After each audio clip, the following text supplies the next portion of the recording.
Welcome to the On Adventure podcast with Josh Self. I'm Josh Self, and I'll be your host today. I'm really looking forward to this conversation. All of these adventure stories are always interesting because I get to really feel what it's like for my guests in their own pursuits of extraordinary adventure. It's not just the story that I'm after, though. I want to know what they learned about themselves when they pushed to the edge of what they thought was possible. And then, when they're staring the scariest part of the journey right in the face, what do they find when they continue past? So without further ado, enjoy the conversation.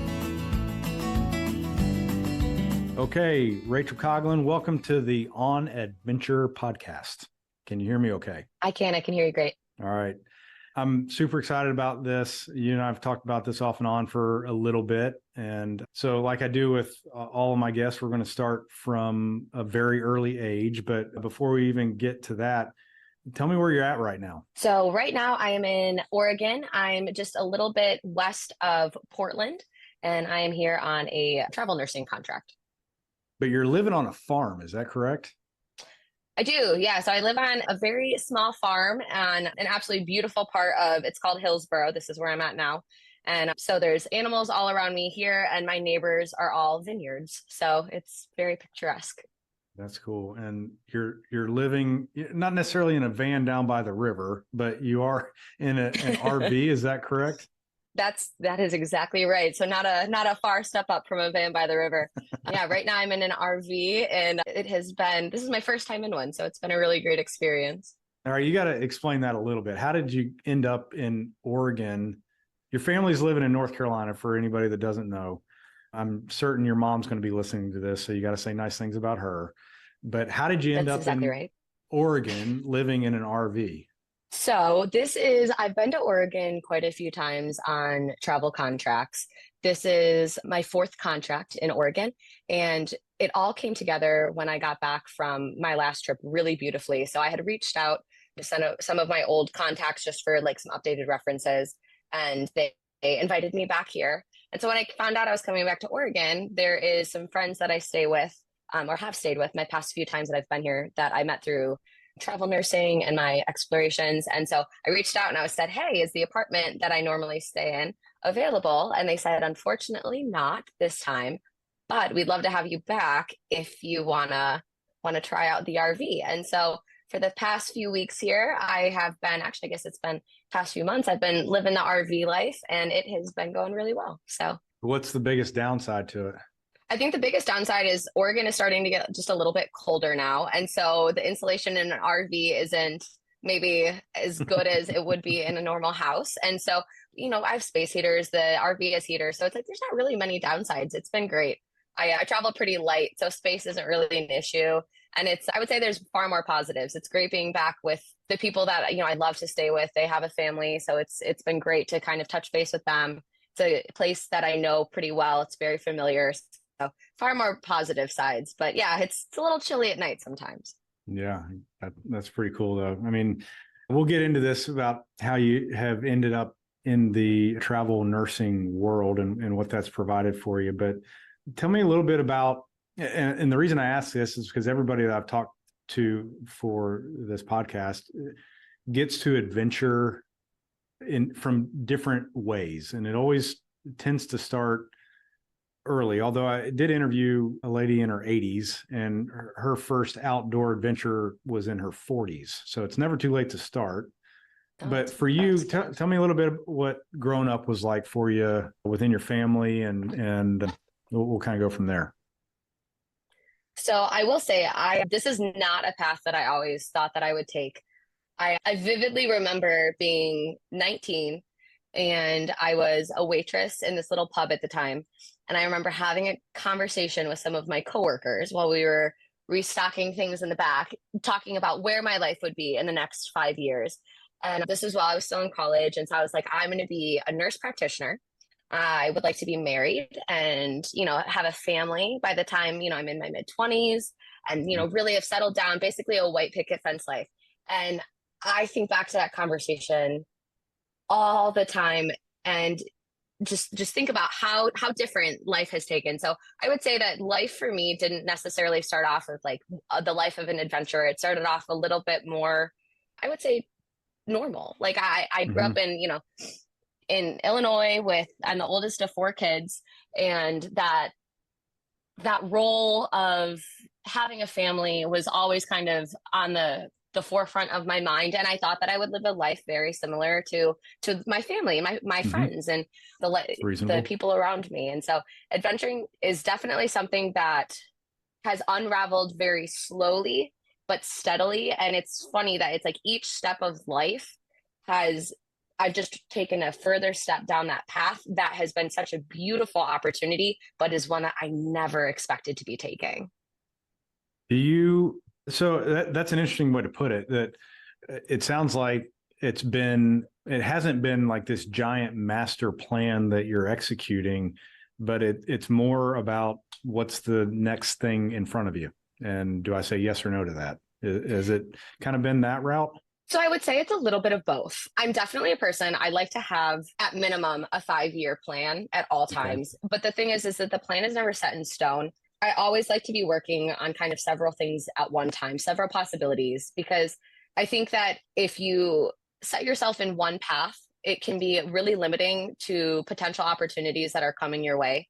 And so I would say that it's definitely, I always move forward with some sort of focus. There's always some sort of goal, but the goal can always be altered. It can always be changed as new opportunities, as new adventures, as new information comes my way. And so it's definitely something that it's like there's always a plan. It's just that the plan might take a little bit of a detour sometimes. Do you find it difficult for you to pivot or change the plan? When I was younger, when I was first starting out, so I would say that the life that I live now really probably started when I was 21. When I was 21 is when I started to consciously make these moves on my own. And that was hard. And that was when I was younger. Every question that I did, I was questioning myself. And, if it was the right option, if it was the right path to take, the change was always harder. Now, as I've gotten older, I'm 29 now. Each step I change, I mean, there's still, of course, growing pains, but it's not as challenging now. The change comes easier. I think I have more trust in the process now than I did Mhm. before. How long did it take, or how difficult was it for you to change your mind on that white picket fence dream for your life? It happened naturally. So I would say that it wasn't even something that I was consciously aware of until I think that I don't even know when I first thought of it. Again, I was probably on a travel contract somewhere being like, wow, this is not at all where I thought I would be. Hmm. And in such a beautiful way. I mean, it's such a gorgeous thing. And I'm so happy with the life that I live now. But it definitely wasn't a conscious choice that if I do this, I will be trading that, or if I take this step, then this is going to have to be sacrificed. Those are always things that I'm kind of thinking of, Hmm. because we only get so much time, and so with that time we all have to make decisions on what do we want our next tomorrow to look like, a week to look Hmm. like, a year from now. And so it's not necessarily something that I had thought of, and it's not something that was hard to give up, because each step that I've taken has led to something that I'm really happy to have. And so it's like, I think that there's value in both things. And if I would have taken the other path, I don't think that I would have been upset about it or, felt like anything was lacking. But I will say that I'm exceedingly grateful that these are the steps and that each path has led me here, because it's like it would be a good thing, but I like what I have better. Yeah, I mean, I don't sense any amount of regret or like rethinking any of the steps that you've taken so far, which is, I mean, that's pretty valuable to have that. And I would imagine it gives you some weight and groundedness for where you're at, and also in making the decisions that you're going to have to be making after Oregon and what comes after that. And I'm sure we'll get into that here in a minute. But you stated a minute ago you grew up in Illinois. Tell everybody where you graduated high school from. So I graduated high school from Green Hope in Cary, North Carolina. All right, and then you went to nursing school, tell me a little bit about the path to get to nursing school and what you did after that. Yeah, absolutely. So I feel like for me, my path really began at 16, because from 16 on, I think until I was probably in my mid 20s, I had moved every 2 years. And so that to me was a really fundamental, it set me up in such a great way for what I do now. And so I think that my path really begins at 16. I grew up in Illinois and I had, 2 years, my freshman, sophomore year at a high school there. And then between my sophomore and junior year, I moved to North Carolina, which was a move that I really wanted to make. I was super supportive of it. Really? I was Okay. very excited. Yeah. And so, but that is a really tender age. Like looking back on it now, it's so funny to think about because it's such a pivotal moment. And I think that if I wouldn't have had that at 16, I don't know where I would have been. And so at Hmm. 16, I moved to North Carolina. I had 2 years in high school at Green Hope, had a great time there, made a lot of friends. It set me off culturally because North Carolina, in my opinion, is culturally very different from Illinois. Oh, And yeah. so it introduced me to a lot of new things and it helped me grow in a lot of cool ways. And so then from 16 to 18, obviously Green Hope, then I went to community college at Wake Tech, which was culturally not as popular of a decision as I think that it was where I had grown up in Illinois. And so that was kind of my first experience of going against the grain, I guess you could say.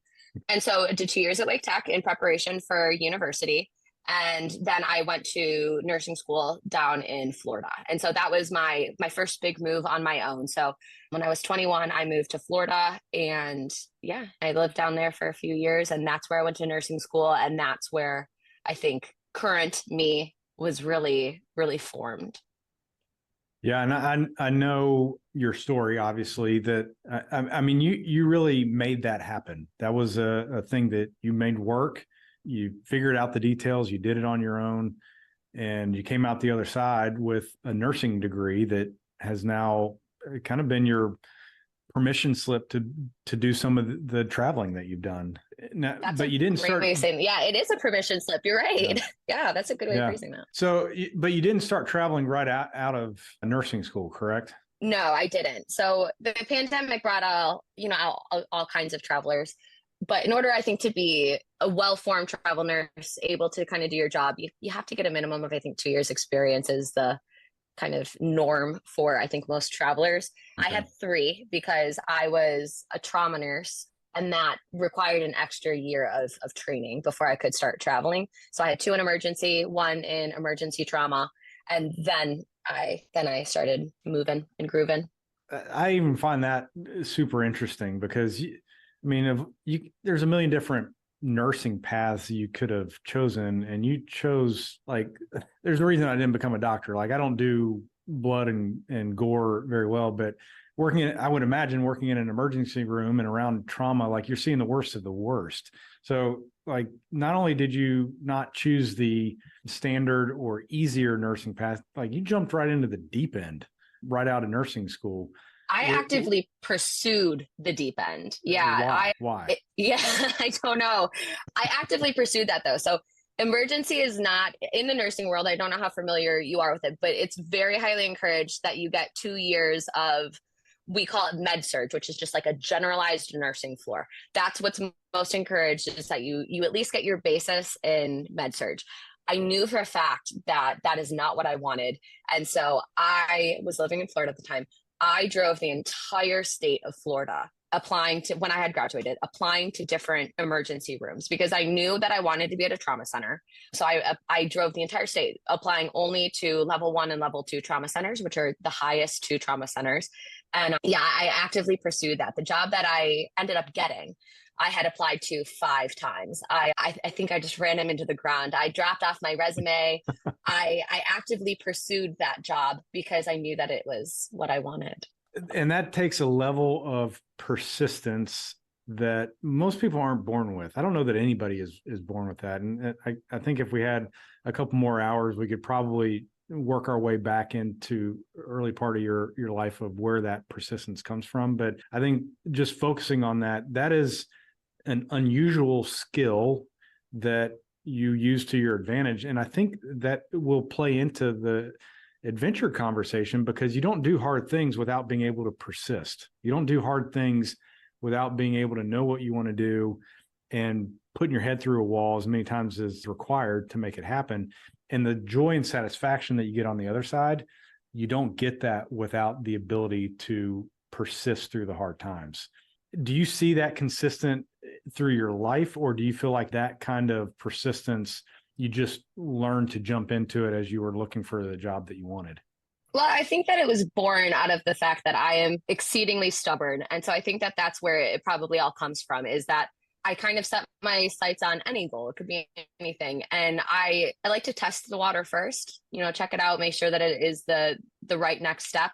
But then I'm all in. It's pretty much jump in with both feet after that. Like once I evaluate if something is going to be the next step, then I'm all in. And so I would say that it is something that I've always kind of had, but it's definitely evolved with time. As I think it's a perfected craft, right? Because it's like when you're young, it's kind of like a bull in the china shop, just kind of going after what you want. And then now that I'm a little bit older, I like to think that there's a little bit more finesse involved in choosing a goal and really kind of making a calculated decision, a calculated effort into how I'm going to achieve that, versus now, maybe before it was just constantly running at something, like you said, until it's stuck.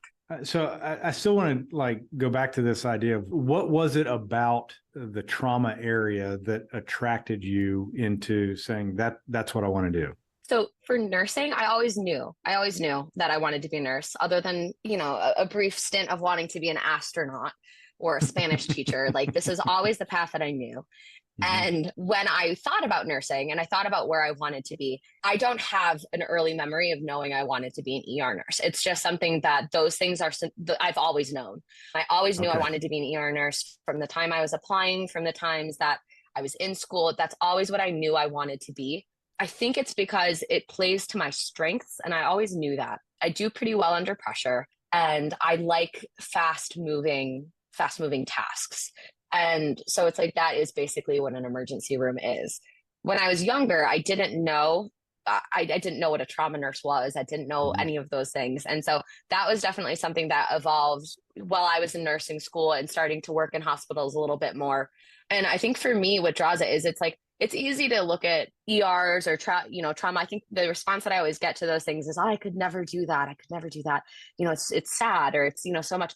And it's true. I mean, a big part of my job is dealing with people, is helping people on the worst days of their life. And I don't think, though, that I see that as a negative thing. I view that as an absolute honor to be able to work with people when they can't think of anything else than what's right in front of them in this moment.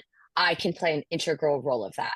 When I was a trauma nurse, it's a feeling I can't even describe, to know that because I showed up to work today, somebody lived. Somebody gets to go home to their family after this. Somebody gets to continue on living because I did a good job today, because I showed up, because I was on my game, because I'm knowledgeable enough, because I'm a part of a team.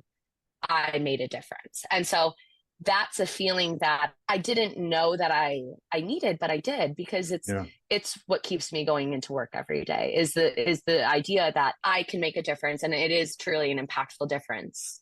Yeah. And I mean, that's incredible to have the privilege to show up and literally change someone's life because you showed up to work. There's very, very few professions in the world that have that opportunity. And I don't want to be super Pollyanna about it either, that I can imagine there's a flip side of that coin of either, it was really hard because of the outcomes of some of the patients, or you're human. So I know that you're going to have bad days just like everybody does. How do you deal with that? How do you handle the things that don't go necessarily the way that you would hope, and the feelings? So it made me weird. It made me weird for a while. I remember being young 20s, because when I was a trauma nurse, I had just graduated. Like, it was the perfect storm for me. The hospital that I ended up getting hired at, I loved. I have nothing but good things to say. They set me up for the future that I have now. But when I got hired there was, I think, 50 open nursing positions in this emergency room. And so, I mean, you and I have known each other for such a long time. I'm sure you remember my mom talking about, I didn't know if I was going to make it. It was really, I call it trial by fire, because there was not a lot of help for me. It was 100% a sink or swim. And I didn't know for that first few months if I was going to be able to do it. And so I did. I made it through. But because there were so many open positions, I flew through the different positions in an emergency room. So Yeah. at a larger hospital, the emergency room is separated kind of into different categories, right? You have your adults, you have your pediatrics, you have your triage, your trauma. And typically a trauma nurse isn't somebody you need some years of experience under your belt before you can do that. Well, I worked a ton of overtime. I loved being in the hospital. I worked a ton of overtime. And so because of that, I kind of flew through those different positions, and I was able to be a trauma nurse really, really young in my nursing career. I think I was 24, 25. And so kind of back to your question of how do you handle it? I rely a lot on my coworkers because it's like there is nobody that can understand, right? It's Yeah. one of those things that when I come home, nobody wants to hear about my day. It's not something that it's like, when you're catching up with friends and like, how's work? You don't want the answer Right. to that question. It's really hard You to don't want to hear connect about with that. It's And so outside the norm. Yes, it is. And so it made me weird.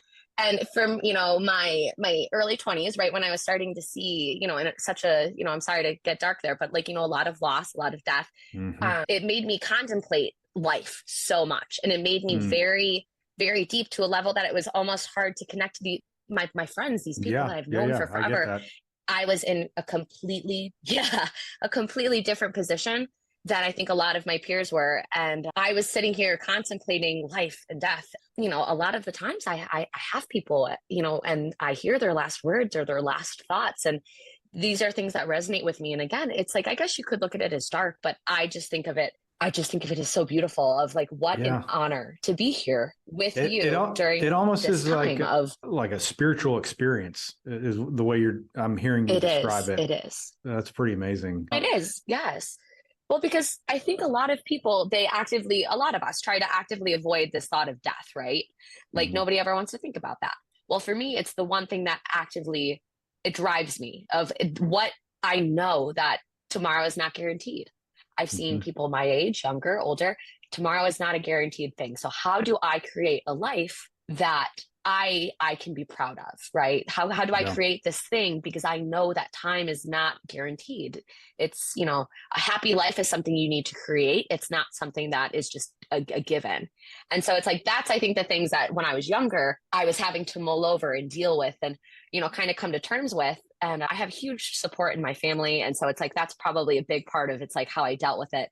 But that my job is directly correlated to my driving force and this need to create. I did not understand it to that degree until you just described it. But it's almost the dark canvas that allows the light to be brighter or shows where the light actually is. The other thing that came to my mind, there's something I've read recently on this term, the bittersweet. We've all heard that term before, and it's almost like a throwaway word, bittersweet.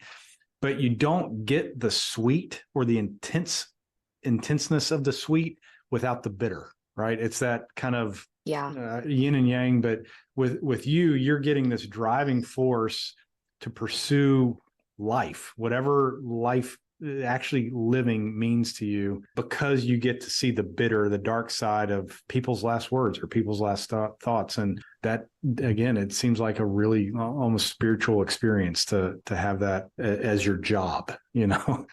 Some people make widgets and you get that.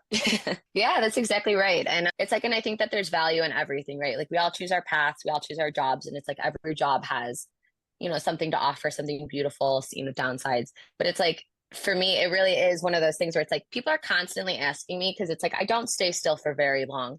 And the question I get all the time is, what are you running from? Like, and it's always said in a joking way, right? Of what are you running from? What are you running from? I'm not running from anything. I'm running towards a next meaningful step because it's like, because I don't want to be sitting here saying, oh, I wish that I would have, or, if I only would have had a little bit more time, I could have. And so it's like, yeah, my job, it keeps me incredibly grounded. And I think in a lot of positive ways, right? Where it's like, I couldn't create widgets. I couldn't do a lot of the jobs out here, but I can do this one. And I like to think that I do this one pretty well. Because of that, I am the job and the job is me. And it has influenced so many things that I would never have known, without having done the job. Yeah. So the other thing that comes to my mind too, and this will be the last question about your job that I have before we kind of jump into the things you've done recently. But all that you, I am sure, experience and are around when you are at work, it could almost feel like a high. I would imagine, like it's intense, it's stressful, it's action. I would imagine maybe you get used to it to some extent, but like those are all activating things for a nervous system. Like you're always on, right? How do you down regulate that? Is there something that you do or that you can be intentional about to down regulate your nervous system after you've left that kind of intensity? I think that the answer is probably no, because Yeah. it's like a nursing shift is so long that it's like I go home, I take a shower and go to bed and I wake up and I do it all again. And so it's like I think that in like a long term, the process would be that, I take time for myself, I find the things that I enjoy out of life. But it's like, but the answer is honestly no. And I think that's probably no for a lot of people in healthcare, where it's like at the end of the day, you just want to go home. And so it's like there Hmm. is not a ton of time to sort things into boxes and de-stress and downgrade. And every once in a while, like if I have something that has really sat with me, because there's not many things that I hold on to. There's not many patients that sit in the room with me, but there Yeah. are a few. And it's like if I have those cases where I'm feeling like I'm not able to fully leave that in the hospital when I check out, then it's like I just got to write about it sometimes. And so it's like I Yeah. have Yeah. a word document where sometimes I just got to get it out there. And then it's like, but that doesn't happen super frequently anymore. It's like, it's one of those where it's like, it's only if something really just doesn't want to stay at the hospital. I'm pretty good Hmm. at leaving work at work and being that person when I'm there, and then kind of leaving that person behind when I go home. Now, you took a stint away from nursing. So why don't you describe when and where you were for doing that? So I took last year off of nursing. I got back in September and I took 9 months in Spain. And then I took 3 months backpacking Eastern Europe. And so I was working a ton and I was like, you know what? I think that I need a break. I need to us to step away from this for a while.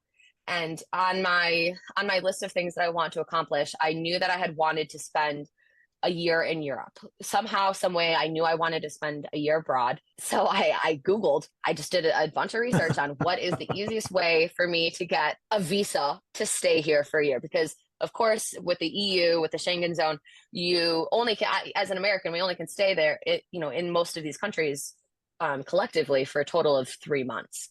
And I knew that I wanted to do longer than 3 months. So what I actually ended up doing is I applied to teach English in Spain, which was not necessarily like the goal, but it helped me accomplish the goal of getting the visa. And it turned out to be one of the best decisions that I could have made, because I think that if I wouldn't have had that time really integrating into like Spanish daily life, I don't think that I would have had the experience that I did. I mean, I guess that's highlights the difference between being a tourist and being a resident. You got to experience the country as a resident rather than somebody that's showing up to see the sights. Yeah, absolutely. I like to do a bunch of research before I go places, but anywhere, whether it's in the States, whether, it's a new city, a new state, new country, anything. And so I had done a ton of research ahead of time on Spanish culture and how to make friends, honestly. And Hmm. so a lot of the things that I had found out is that stereotypically the Spanish are overwhelmingly friendly people, that they're going to be some of the nicest people you've ever met, but it's very difficult to integrate into friendship groups. It's hard to make a deep, meaningful connection that like goes past, where you see them, whether it's work or the grocery store. And I found that to be very true. So when I moved there, I was living in Madrid. I had an apartment in Madrid and everyone was nice. I have never been to a nicer place than Madrid. The people there are just so kind, but it was difficult for me to make that next step of, do you want to go grab a coffee? Do you want to go out to eat? Do you just want to hang out? Do you want to go see a movie?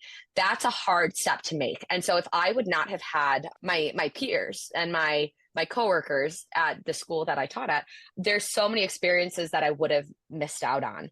I had this one coworker specifically, her name is Alicia, and she made my entire Spanish trip. She just was so open with her life and invited me in. And so many of the things that I got to do, I didn't even know. Like I had researched a ton and I'd read all of these books. I'd watched YouTube videos and read articles, and she opened my eyes to so many more things that I never knew existed. There's a concept of like a pueblo in Spanish culture, and a pueblo is basically like your home. It's your town. It's where your people are. And I don't really think we have this concept here, because a pueblo isn't necessarily, you don't have to be from there. It's just your family in some way. It's basically something that you actively choose.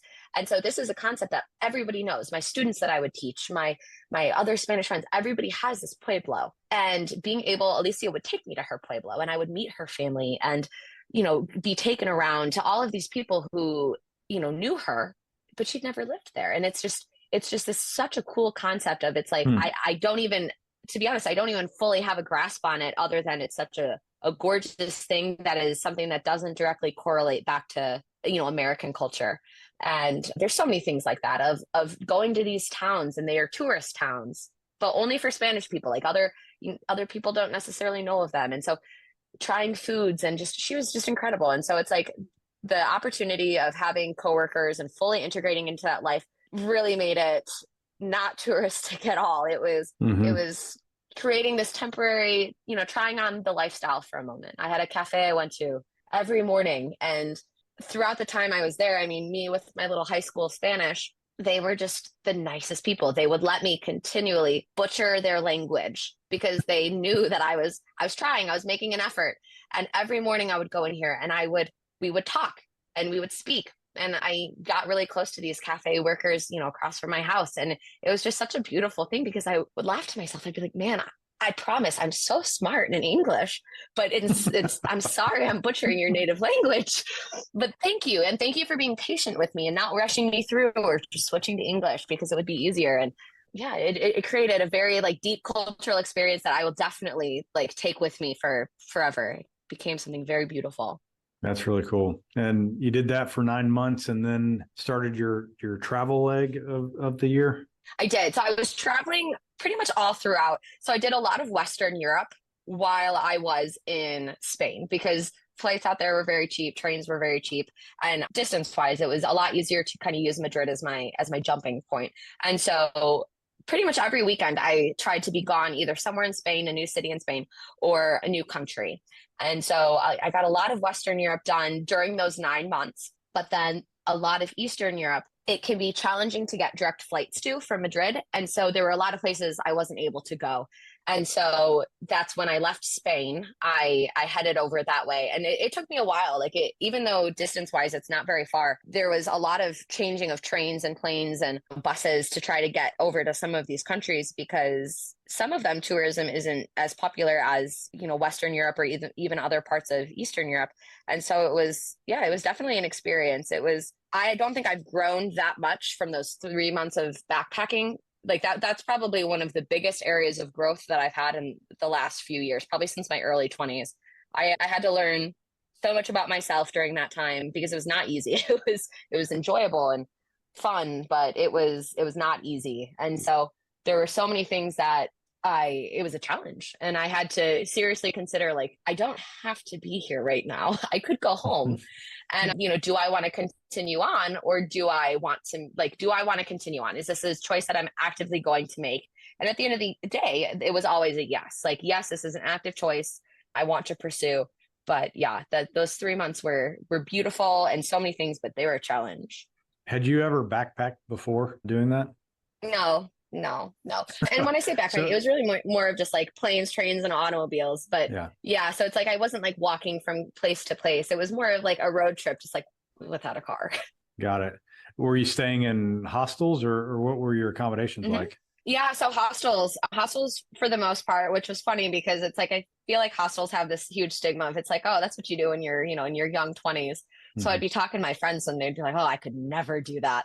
And I don't know, I found them to be great. I think that hostels are such a cool way of being able to see somewhere at a really affordable rate. So yeah, various hostels all over Europe.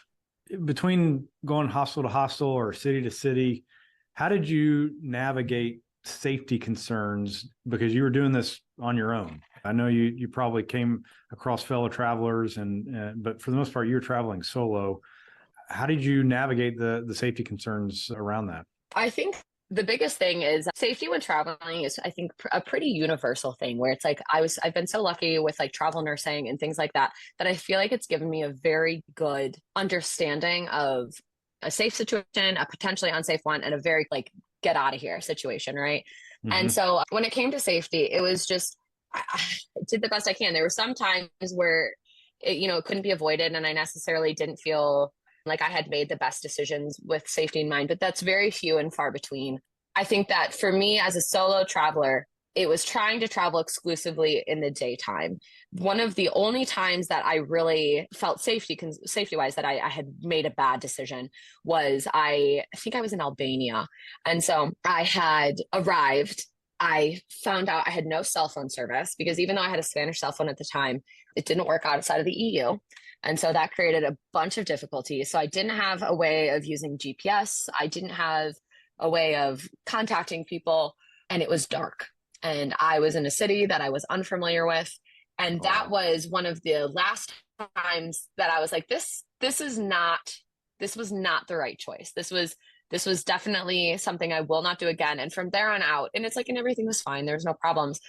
That was one of the only situations where there's a high potential for something to go wrong.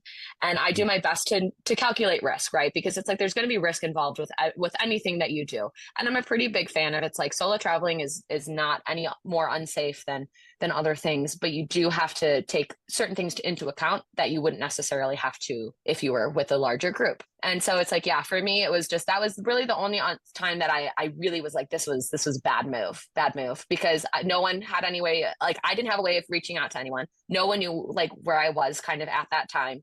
And yeah, it was dark and I didn't know where I was going. So, Yeah, and nothing was open because it's like, it's oh, Albania. geez. That'll definitely make your spidey senses go off. This doesn't Yeah, feel that's okay. a good way. Yeah. Maybe the list is too long, but maybe describe for us the path that you took through Eastern Europe. Where were some of the places that you went, and maybe highlight some of your favorite spots that you stopped at? So I would say that the path through Eastern Europe is one that I think is taken by the majority of people because it's like there are travelers that I would run into, other solo travelers that are very much like I would run into them a few times. And so it's like the path that I took was I went north to south. And so I had started at least the kind of like Eastern European leg. I started in Slovakia and I worked my way all the way down and kind of around to Bulgaria. And so I think some of my favorite places that I went, like I didn't go a single place that I wouldn't return again. But some of the places that I think were the most impactful to me were Bosnia. So Bosnia was one of my favorite places for many reasons. One of them is probably because it's where I ended up spending a lot of time in Bosnia. Transportation there isn't necessarily the most timely. And so I ended up getting stuck there for an additional like 2 to 3 days that I didn't really plan on. And so that gave me a lot of wiggle room to really experience the country in so many different ways. And so the thing I liked best about them is Bosnia had a big war kind of around the time I was born. And so, kind of when Yugoslavia fell and there was, big issues between like the different ethnic groups in Bosnia.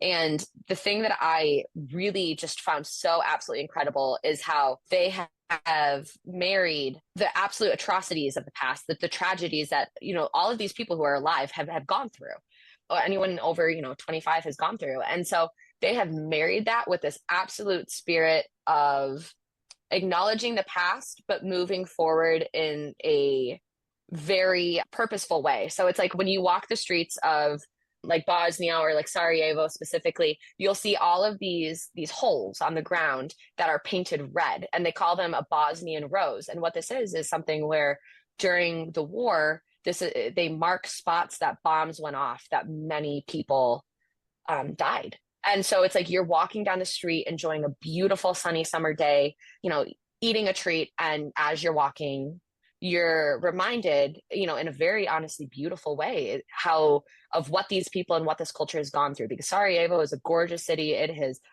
it's recovered. It is gorgeous. They've, you would never be able to tell if they wouldn't have these mementos of the past. And the people there talk about their history so openly. It's not necessarily even in as traumatic a way as I would have expected it or, understood. It's like it's very much of a we want to talk about this so that this never happens to us or anyone else again. We want to be open. We want to acknowledge this. And the people in Bosnia are some of the kindest people I have ever met. I had a problem with a hostel one night, and the man who ran the hostel was like, you know what, try another, because I was going to go to another hostel. He was like, if it doesn't work out, he's like, come back. You can stay here for free. I just want to make sure you're safe, which I just thought was an incredibly, Sarajevo was very safe. It's a very safe place, but I just thought that was such a beautiful thing that he just wanted to make sure that that a traveler wasn't put out. And that was very much rang true for a lot of the places that I went. I went to this other city, kind of to the west.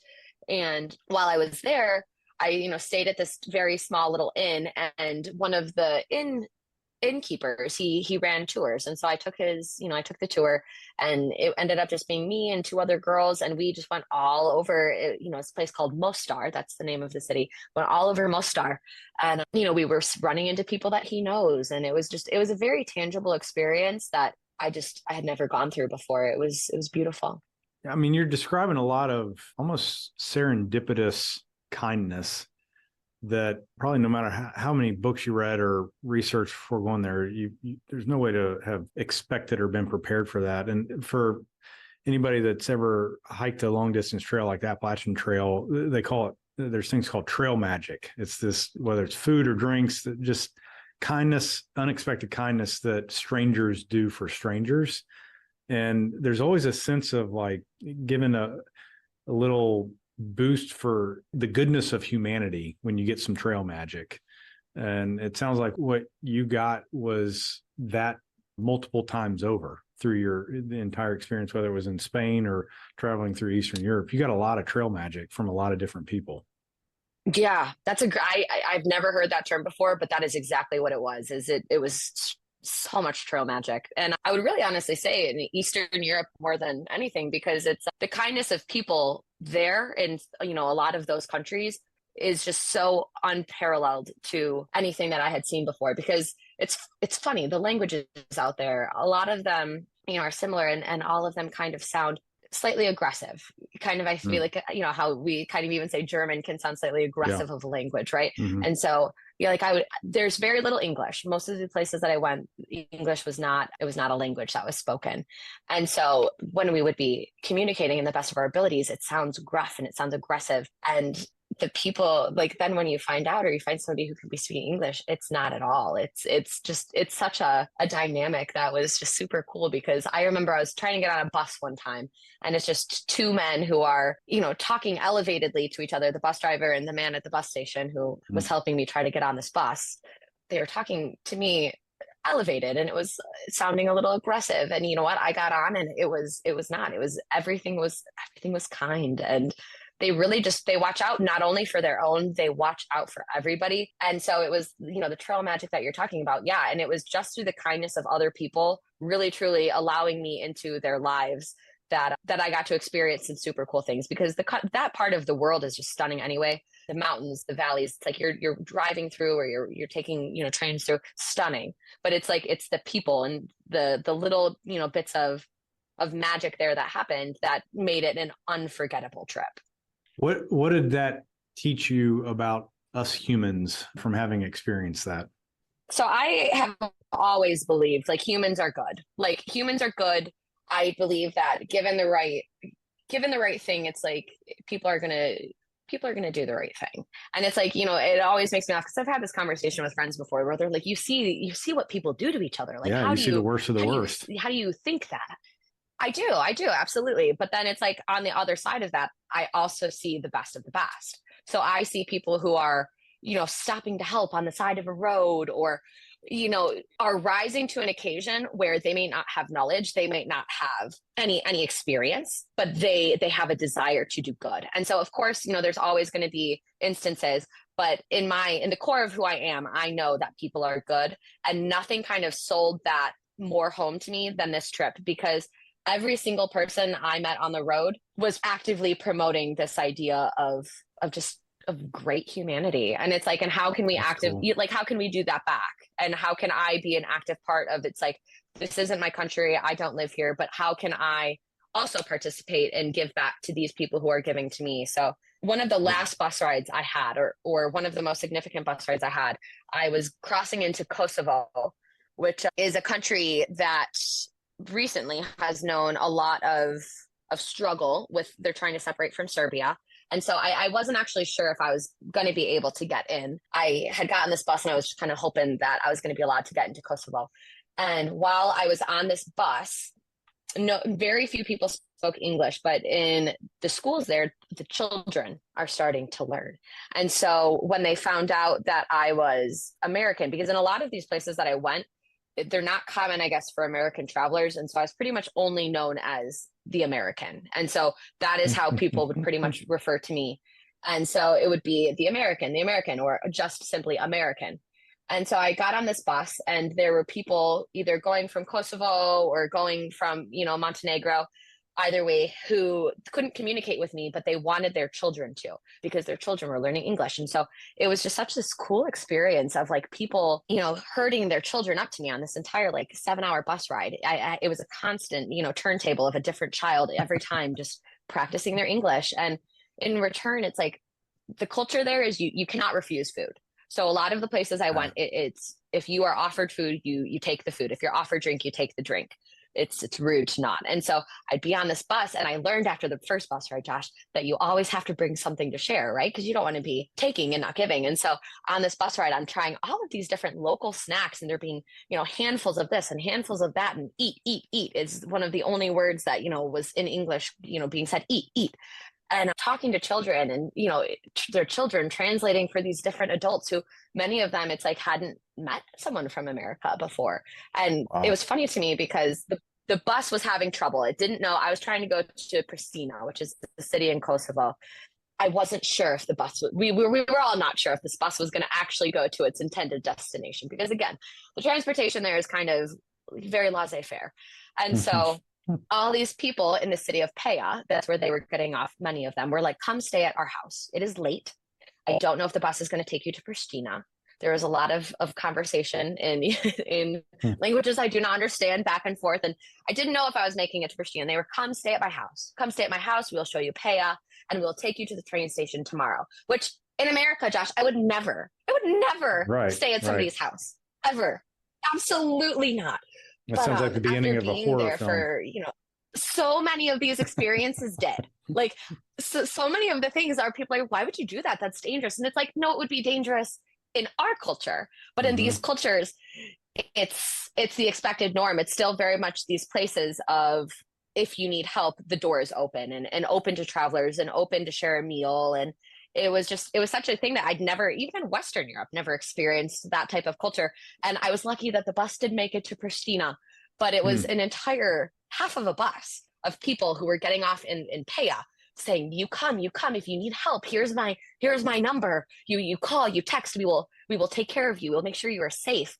And these people I'd never met. We just shared a bus together. And wow. I just think that it was experiences that I will take with me for forever. And so I did make it to Pristina and it was great. Cool. That is cool.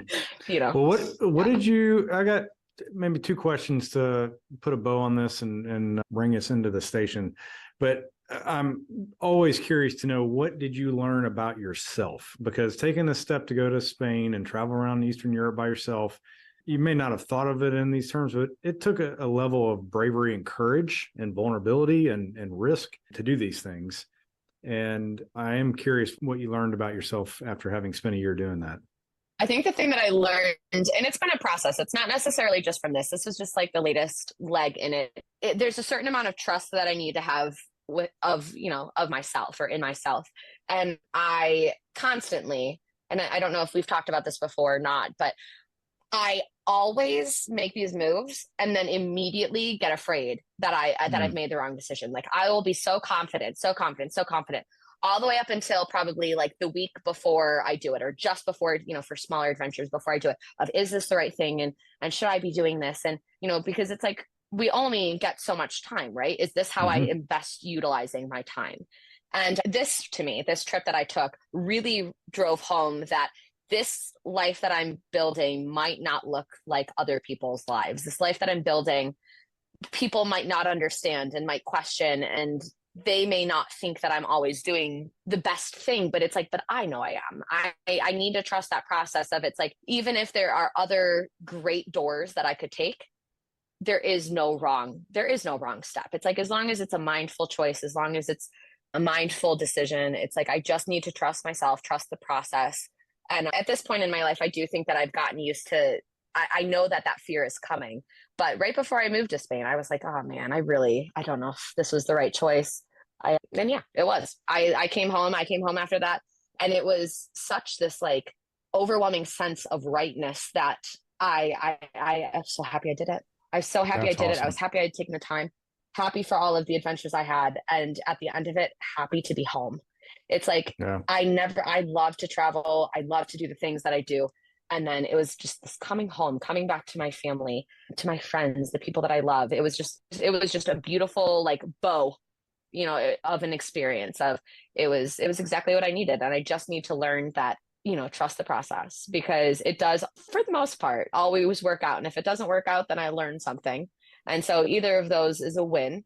Mhm. And yeah, I think that going forward for each next step, I'm not going to lie, I'll still probably have my little panics beforehand, but it's that, I do at least need to know that, or remind myself that it's going to be fine. And so that's I think what I learned. Well, that's awesome. And you describe it as trusting the process. I think what I'm also hearing too is, and I think this would be inevitable, is that you're trusting yourself the more you do this. You're trusting in your abilities to do hard things, to persist through something that other people would look at and go, why are you doing that? And that gives you more rootedness, I think more power to step in to be yourself. And that is amazing. So good for you for doing it, for taking the risk and doing these kind of things. And it leads me to my last question of what is next? Before we hit the record button, we were talking about bucket lists. And you said this early in the conversation that you always have a 5-year plan. So what is on your list to challenge yourself next? So for now, the immediate, next month or two is just going to be kind of enjoying being back to work, build up some savings again, and just, enjoy kind of living in this moment. So being back in the hospital and doing a job that I had been away from for a while. And then after that, so I took a road trip a few years ago, and it was supposed to be a 50-state road trip. I ended up getting 27 of the 50 done. So I think that within the next few years, I would like to finish that 50-state road trip. I did that with my sister. And so it's now that she's older and in college, it'll kind of be dependent on when her schedule can allow. And then I have started applying to different nursing, I guess licensures would be a good idea, or a good way to phrase it, in Ireland and Australia. And so it's one of those things where I just like to have several doors open at a time. It's not to say that any of those will actually pan out or be the, step that I choose next, but it's kind of just laying groundwork for what would I like this next step to be. And so, yeah, for right now, it's just kind of being back in the hospital and enjoying that, maybe finishing up on some other trips, and then, hopefully another adventure. Well, I mean, all of that sounds like an adventure of one sort or another. Rachel, you've been very generous with your time to talk to me while we record this. And I'm certain that the people listening are going to be inspired by the things that you've done. I really do appreciate you taking the time to talk to me today. Thank you so much for having me, Josh. I appreciate it. All right. See you soon.